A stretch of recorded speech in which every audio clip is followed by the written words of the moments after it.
Et maintenant sur Sud Radio, Guillet dans la mêlée. 36-28, vous dites Sud Radio. Il est l'heure de retrouver Monsieur Eric Taroux pour le 13, allons-y.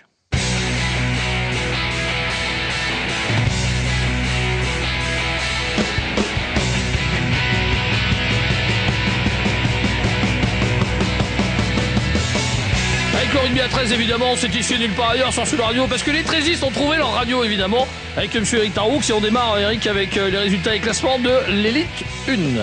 Et la journée avait commencé dès vendredi avec le match Toulouse-Lescure, victoire des Toulousains 50-16. L'exploit du jour, il est signé Saint-Estève 13 Catalans qui s'impose sur le terrain de la pelouse synthétique d'Avignon 33-18. Victoire de Limoux face à Montpellier 54-20. Enfin, l'AS Carcassonne a battu Villeneuve 32-22. Au classement, ce championnat est décidément extrêmement serré puisque pas moins de 3 équipes occupent la tête du classement. Lézignan, Pia et Avignon sont à 37 points, juste devant Carcassonne 34 points. En bas de classement, on prend les mêmes et on recommence. 8e Villeneuve 21 points, 9e et avant-dernier l'équipe de Montpellier 19 points, enfin 10e et dernier les Tarnais de l'Escure 17 points. Ladies and gentlemen, the result and the classement of the Super League, Monsieur Eric Taroux. Tu as toujours autant de mal avec l'anglais, Pierrot. Oh, ça va bien maintenant, dis donc, hello.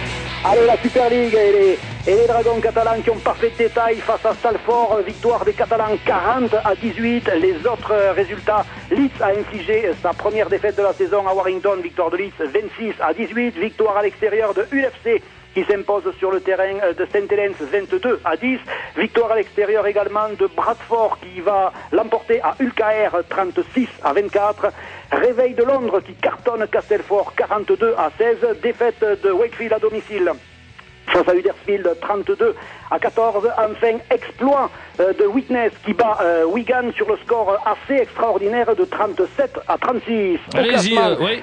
Au classement, rapidement, c'est l'équipe de Huddersfield qui a pris la tête avec 10 points devant Warrington 9 et le trio Wigan, Leeds et les Dragons catalans 8 points. En bas de classement, là aussi, c'est extrêmement serré puisque pas moins de 4 équipes occupent la dernière place avec Wakefield, Londres, Castleford et Witness, 2 petits points. The little info for the rugby 1-3. Alright, allez, on attaque tout de suite avec les informations concernant encore une fois la Super League qui affole littéralement les compteurs de Sky Sport, la chaîne de télé anglaise qui diffuse le rugby à 13, plus 10% de spectateurs dans les stades, plus d'1 million de téléspectateurs pour chaque match en 2012 par rapport à la même période de 2011. Par exemple, le match Castleford-Leeds a réuni autant de téléspectateurs que la finale de 2011. C'est dire si le rugby à 13 est en plein développement, en plein essor outre-Manche. Allez, oui, et il y en a une petite info peut-être, Eric. Allez, une dernière, toujours à propos du développement du rugby à 13, cette fois aux États-Unis, où la chaîne de télévision Fox Sports a décidé de diffuser l'intégralité de l'extraordinaire championnat professionnel australien, la NRL. Décidément, les Américains ont beaucoup de chance. Allez, l'invité du 13. Jusqu'à 20h, Guillet dans la mêlée. C'est le président, oui, c'est le président du Toulouse Olympique qui nous fait le plaisir d'être avec nous, Carlos Alduendo. Bonsoir, président. Bonsoir. Merci d'être en direct avec nous sur Sud Radio dans Guillet dans la mêlée pour parler de rugby à 13. Vous avez eu une visite plutôt sympathique il y a quelques jours, président. Oui, nous avons eu la visite du numéro 3 de la fédération anglaise, à savoir Ralph Reimer, qui était venu d'une part pour voir la table ovale si c'était toujours aussi dynamique, mais surtout pour la réunion du lendemain avec l'adjoint au sport de la ville de Toulouse, M. François Briançon, par rapport à la rénovation du stade Arnonais.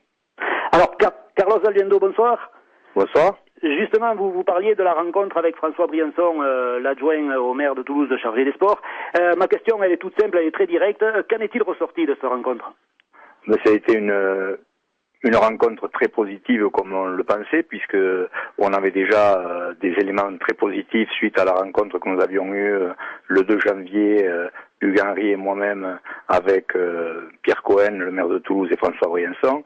Donc en fait, cette rencontre n'a été qu'une confirmation de cette réunion, surtout pour les Anglais, puisque comme vous le savez, le projet du stade est sur les rails depuis 3 ans. Ça semble un peu long, et c'est comme dans toutes ces étapes, il y a un moment où ça s'accélère, et justement, c'est ce que Ralph Reimer est venu voir, et cela a été confirmé par François Briançon. Alors ce sera la troisième tentative pour le Toulouse Olympique d'intégrer cette fameuse Super League. Pour réussir votre pari, vous avez enrôlé un sacré bonhomme, Hugues Henry. Est-ce que vous pouvez nous en toucher deux mots? Bien, Hugues Henry, qui est l'ancien DG du SU Agen et puis ensuite du Toulouse Football Club, avait pris un peu de recul sur le sport et est venu me solliciter il y a 2 ans pour me dire tiens, ton projet m'intéresse, j'aimerais bien y participer. Alors quand on connaît les qualités professionnelles d'Hugues Henry, puisque moi j'avais eu l'occasion dans le cadre de mon travail de le rencontrer lors des réunions d'organisation des matchs du TFC, je savais ses qualités, donc je me suis dit c'est une opportunité fantastique. Et comme vous le savez, un projet comme le stade, c'est un projet qui non seulement qui est important mais qui prend beaucoup de temps, il faut un savoir-faire, et je crois que j'étais arrivé au bout de mes possibilités, et je lui ai proposé de reprendre le dossier, et il m'a demandé de lui donner la nuit de réflexion, et le lendemain il m'a dit allez, je fonce, et effectivement je crois que si les choses s'accélèrent de cette façon, nous le devons essentiellement à Hugues Henry. Alors on va rentrer un petit peu dans le détail, si vous le voulez bien. Quels sont les critères exigés par la Super League pour intégrer cette compétition? Alors, il y a de nombreux critères, bien entendu, puisque en fait, c'est une franchise. Une franchise, c'est sur un dossier. Alors évidemment, il y a la partie sportive qui est primordiale, puisqu'il faut avoir un certain nombre de joueurs qui soient issus du club. Il faut une formation. Donc là, de ce côté-là, avec le centre de formation, nous sommes parés. Mais pour la franchise de 2015, il va falloir aussi que nous ayons des joueurs qui sortent professionnels de notre formation, comme je viens de vous le dire. Il faut aussi que nous fassions des actions de développement dans les écoles. C'est le cas aussi, puisque nous touchons à peu près 1250 élèves dans les établissements publics et privés. Enfin, il y a aussi du marketing, il y a aussi bien entendu du financier, mais pour le financier, après 3 ans placés à un championship, les Anglais nous connaissent parfaitement maintenant, ils connaissent nos possibilités, ils nous connaissent à fond.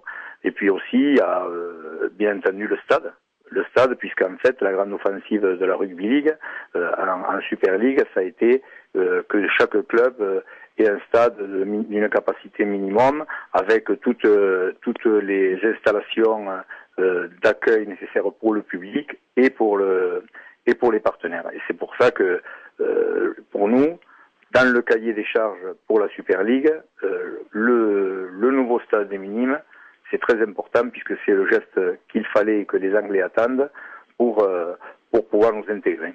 Alors vous parlez de formation, Carlos Zaliuendo. Je crois que vous êtes très fier d'être à la tête du premier club français titulaire d'un centre de formation agréé par le ministère des Sports. Ce centre de formation, je crois, a été contrôlé mardi dernier. Qu'en est-il ressorti de la visite du représentant du ministère ?